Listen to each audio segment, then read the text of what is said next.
இன்றைக்கி ஆவினி ஆகிட்டோம். எங்கள் வீட்டில் பூனல் போட நாங்கள் ரெடி பண்ணிட்டோம். எல்லாமே சாமி கும்பிட எல்லாமே தயாராக இருக்குது. ஆவினி ஆகிட்டோம்னாலே நம்மளுக்கு என்ன தெரியும், ஆண்கள் பூனல் மாற்றுவாங்க, அது மட்டும் தான் தெரியும்.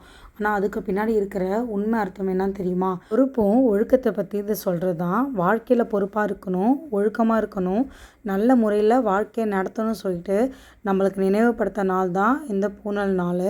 இந்த ஆவணி ஆகட்டும் வருஷத்துக்கு ஒரு தடவை வரும். இதுக்கு முன்னாடி நாங்கள் ஆவணி ஆகட்டும் வீட்டில் கொண்டாடுறதில்லை. போன வருஷம் எங்கள் சிஸ்டர் வீட்டுக்கு போனால அவங்க கொண்டாடுவாங்க. ஸோ அங்கேயே நாங்கள் பூனல் போட்டனால அம்மா கண்டினியூ பண்ணணும்னு சொல்லிட்டாங்க. ஸோ ஒன் டைம் நம்ம பூனல் போட்டால் அது கண்டினியூவாக எடுக்கணும்னு சொன்னாங்க. என் ஹஸ்பண்ட் சைடில் அப்போல்லாம் பூனல் போட்டுருந்தேன்னு சொன்னாங்க. சில வருஷம் போக போக இப்போ அவங்க தொடர்ச்சி இல்லாமல் விட்டுட்டாங்க. ஸோ நாங்கள் போன வருஷம் கண்டினியூ பண்ணனால சரி நம்ம தொடர்ந்து பண்ணலாம் அப்படி சொல்லிட்டு வீட்டில் சிம்பிளாக வடை பாயசம் போட்டு படைத்தோம். பூனலுக்கு வடை பாயசம் கம்பல்சரி சொன்னாங்க. இந்த பூனலில் என்ன ஒரு விஷயம்னா, பையனுக்கு ஒரு முடிச்சாமா, கல்யாணம் ஆன ஆம்பளைங்களுக்கு 3 முடிச்சாமா. இது ஒரு ரூல்ஸ் சொல்லிட்டு எங்கள் அம்மா ஃபோன் பண்ணி சொன்னாங்க. சரி அதை ஃபாலோ பண்ணிடலாம்னு சொல்லிட்டு நாங்களும் ஃபாலோ பண்ணி ஃபேமிலியாக ஃபோட்டோ எடுத்துகிட்டோம். எடுத்துகிட்டு பசங்களுக்கு டைம் ஆகிடுச்சி. ஸோ ஹரிபரியாக சாப்பிட்டு அவனுமே ஸ்கூல் யூனிஃபார்ம் போட்டுட்டு நல்லா பை பை காமிச்சிட்டா வேனும் வந்துடுச்சு. ஸோ அவங்க கிளம்பிட்டாங்க. நெக்ஸ்ட்டு எங்கள் குட்டி பையன் அண்ணன் பையன் சென்னையில் இருக்காங்க.